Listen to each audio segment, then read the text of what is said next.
नमस्कार, जय हिंद साथियों। आप लोगों का स्वागत है आपके अपने YouTube channel sky study point में। साथियों, जैसा कि आप लोगों को पता है, हम आपके बोर्ड के लिए तरह तरह के वीडियो लेकर के आते रहते हैं। तो आज हम देखिए आपके चित्रकला के लिए जो पेपर 6 मार्च को है, उसके लिए हम कुछ क्वेश्चन लेकर के आए हैं। इन क्वेश्चनों को पढ़ने के बाद आपके 20 नंबर का जो ऑब्जेक्टिव का पेपर है, एक भी क्वेश्चन गलत नहीं होगा, इसकी मैं गारंटी देता हूँ।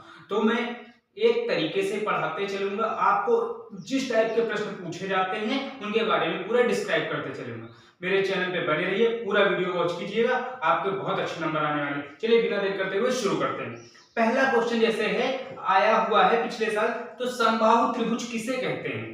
तो ध्यान दीजिएगा कि समबाहु त्रिभुज में प्रत्येक कोण 60 का होता है और सभी भुजाएं बराबर होती हैं। तो हम आपको समबाहु त्रिभुज और त्रिभुज से संबंधित जितने भी प्रश्न पूछे जाएंगे सारे डिस्क्राइब कर देते हैं। तो जैसे सबसे पहले आता है विषम बाहु त्रिभुज।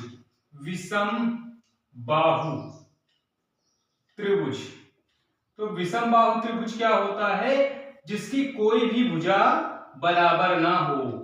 विषम बाहु त्रिभुज क्या होता है? जिसकी कोई भी भुजा बराबर ना हो। ये जैसे 3 है, ये 4 हो गई और ये 5, तीनों भुजाएं अलग होती, इसे विषम बाहु कहते हैं। दूसरा क्या होता है? दूसरा होता है समद्विबाहु। समद्विबाहु, तो इसको कहते हैं जिसकी दो भुजाएं बराबर हो। द्विबाहु लिखा है ना, तो दो भुजाएं बराबर हो गई, उसे समद्विबाहु त्रिभुज कहते हैं। जैसे ये मान लो 4 सेंटीमीटर और ये 4 सेंटीमीटर और ये हो गई 6 सेंटीमीटर, थोड़ी देर के लिए मान लेते हैं। तो ये दो भुजाएं बराबर, इसलिए समद्विबाहु कहा जाएगा। और एक आता है समबाहु त्रिभुज, जो पेपर में पिछले साल पूछा गया था उसके लिए। तो समबाहु त्रिभुज यानी जिसकी सभी भुजाएं बराबर हों, समबाहु इसको कहते हैं। यानी अगर एक भुजा 5 है तो सभी भुजाएं 5-5 की ही होंगी, 6 है तो 6 की ही होंगी, इसे समबाहु त्रिभुज कहते हैं। फिर पेपर में क्वेश्चन आता है त्रिभुज के कोणों का योग कितना होता है? तो ध्यान दीजिएगा, त्रिभुज के कोणों का योग होता है 180 डिग्री। कोई भी त्रिभुज होगा उसके कोणों का योग कितना होगा? 180। और समबाहु त्रिभुज के सभी कोणों का योग 60 होता है। इसको दिमाग में बैठा लीजिएगा, क्योंकि पेपर में पिछले साल पूछा था कि समबाहु त्रिभुज के कोणों का योग कितना होता है, तो 60 डिग्री होता है। समद्विबाहु में दो कोण बराबर होते हैं। समद्विबाहु त्रिभुज में दो कोण बराबर होते हैं, ठीक है, ध्यान रखिए। और तीनों कोणों का योग 180 होता है। विषम बाहु में कोई भी कोण बराबर नहीं होता। समद्विबाहु त्रिभुज में दो कोण, दो भुजाएं बराबर होती हैं। समबाहु त्रिभुज में सभी कोण बराबर होते हैं, सभी भुजाएं बराबर होती हैं। विषम बाहु में कोई भी बराबर नहीं होता।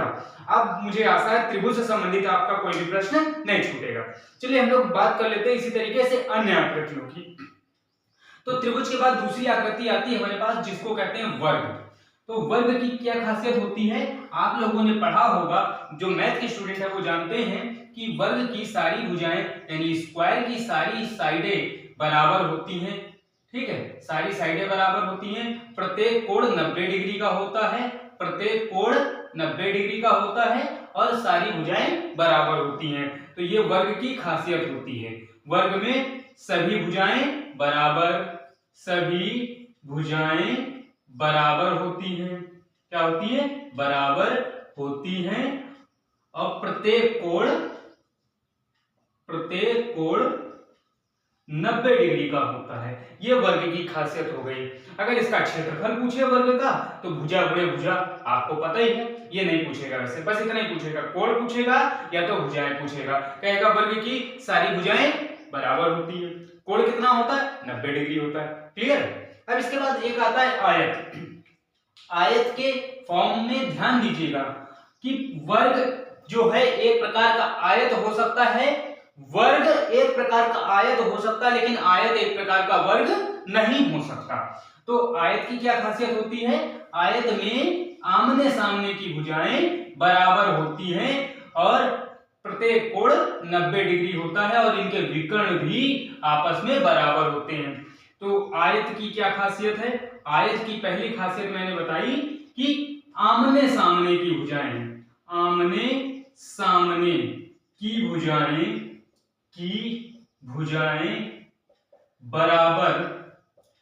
बराबर तथा प्रत्येक कोण 90 डिग्री और विकर्ण भी बराबर होते हैं, विकर्ण भी बराबर होते हैं। ध्यान दीजिएगा।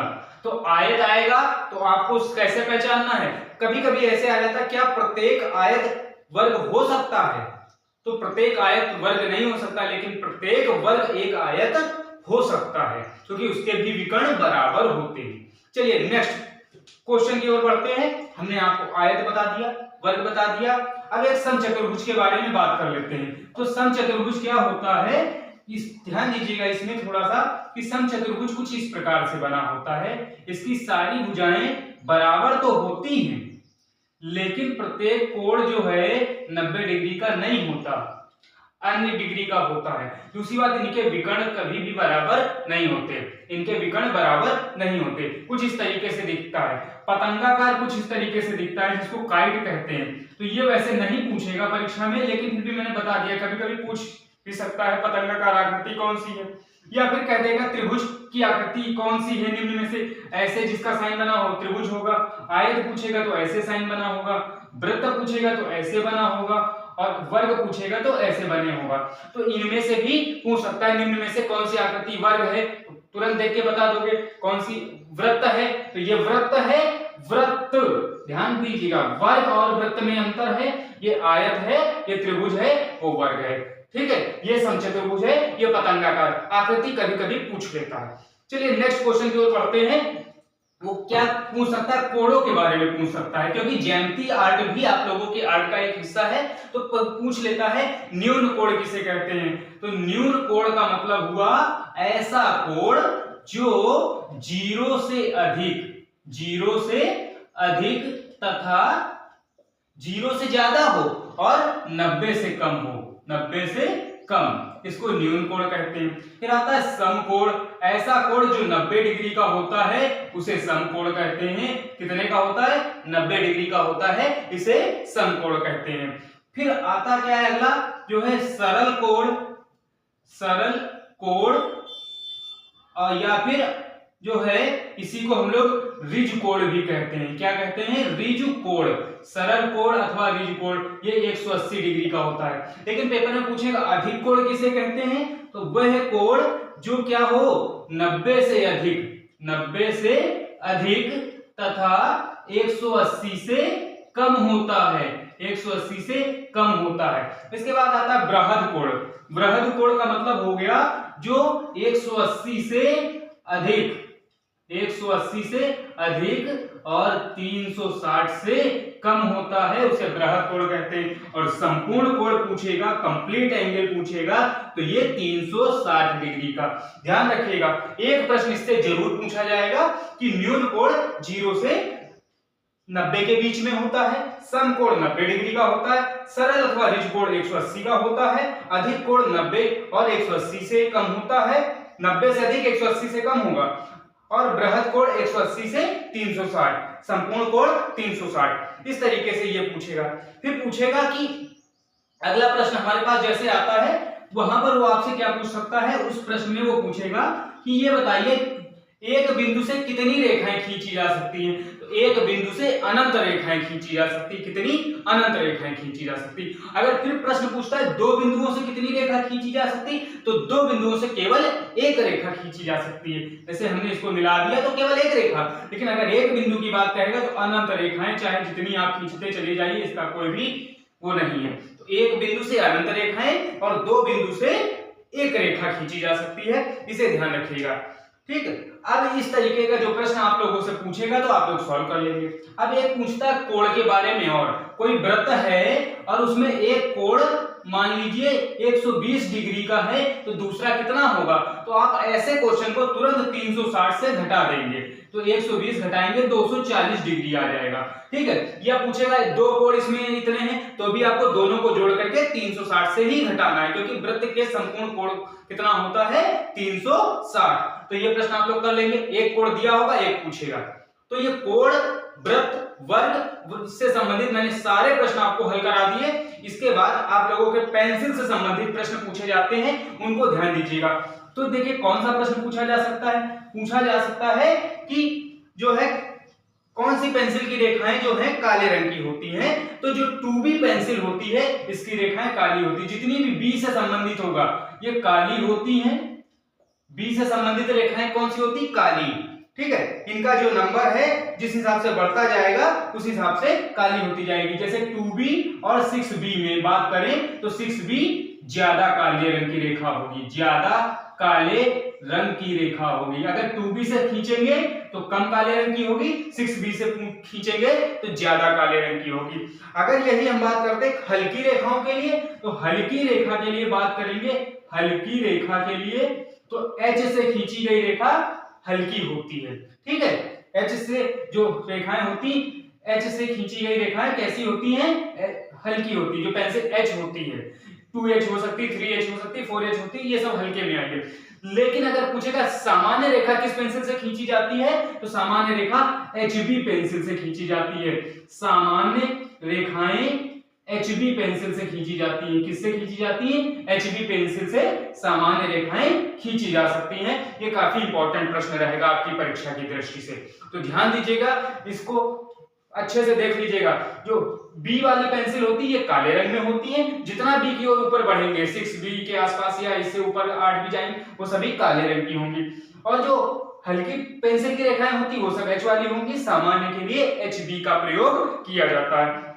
तो मैंने आपका पेंसिल से संबंधित जो है प्रश्न करा दिया। फिर कभी कभी एक प्रश्न और पूछ लेते हैं कि समांतर रेखाओं की क्या खासियत होती है। तो समांतर रेखाएं लगभग बराबर दूरी पे होती हैं और कभी एक दूसरे को काटती नहीं है, ये इनकी विशेषता होती है।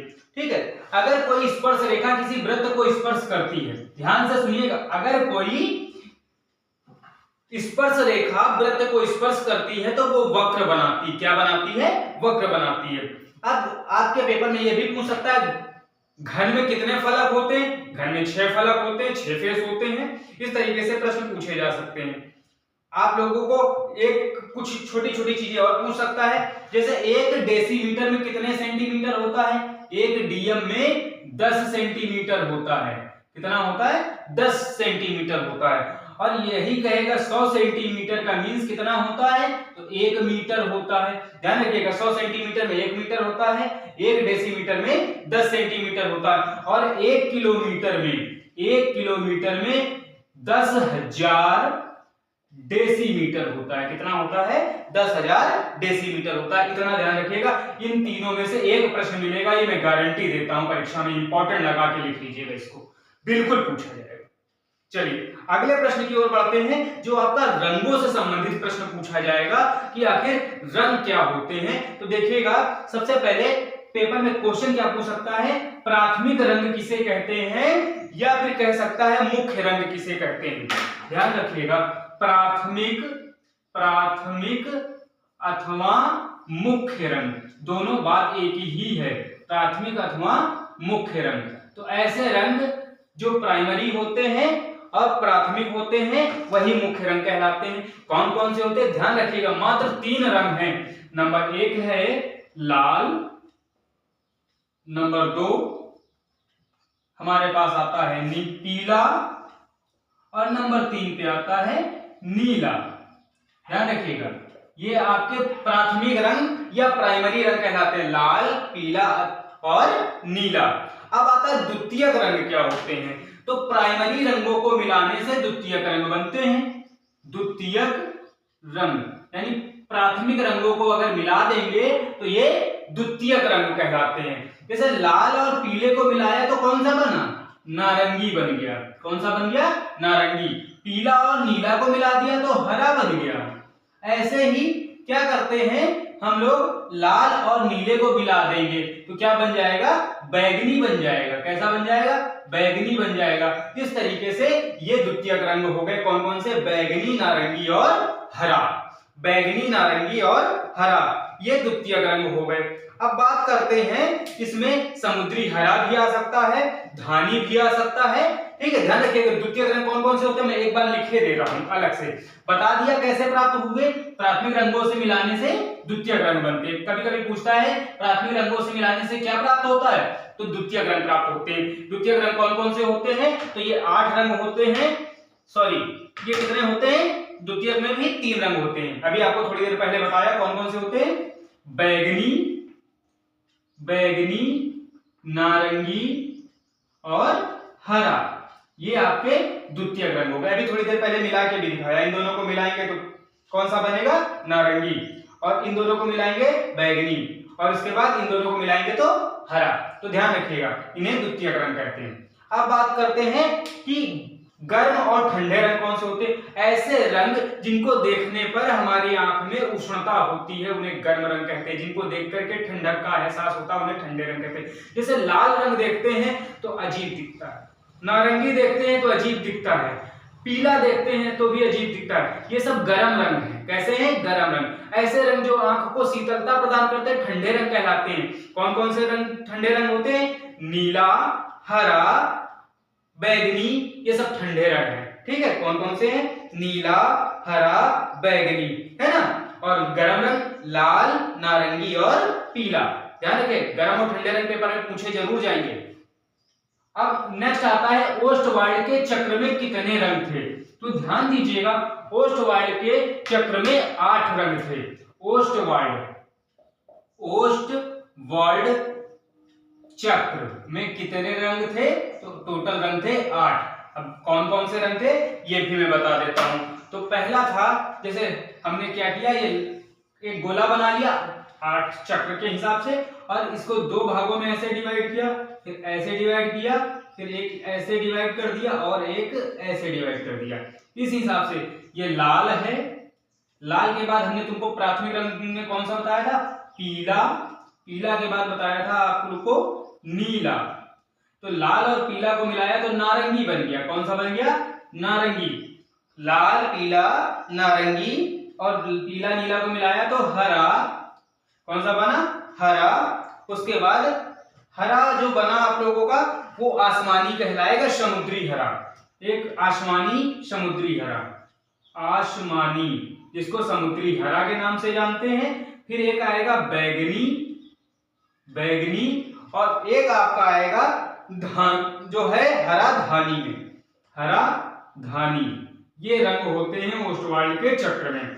लाल, नारंगी, पीला, हरा, नीला, आसमानी, इसी को समुद्री हरा भी कहते हैं। क्या कहते हैं, समुद्री हरा। और बैगनी और हरा धानी, ये होते हैं ओस्टवाइल्ड के चक्र में 8 रंग।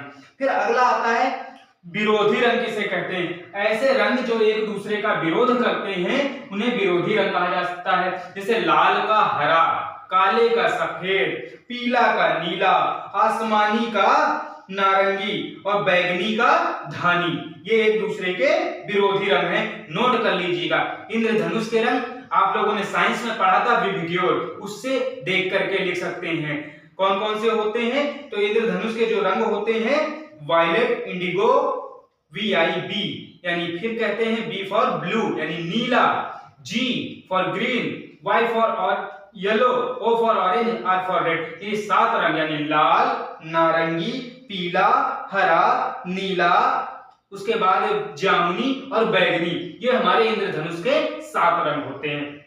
अगला प्रश्न आता है कि कला शब्द की उत्पत्ति कहां से हुई है। तो कला शब्द की उत्पत्ति संस्कृत भाषा से हुई है। संस्कृत में धातु है एक कण। संस्कृत में क्या धातु है, कण।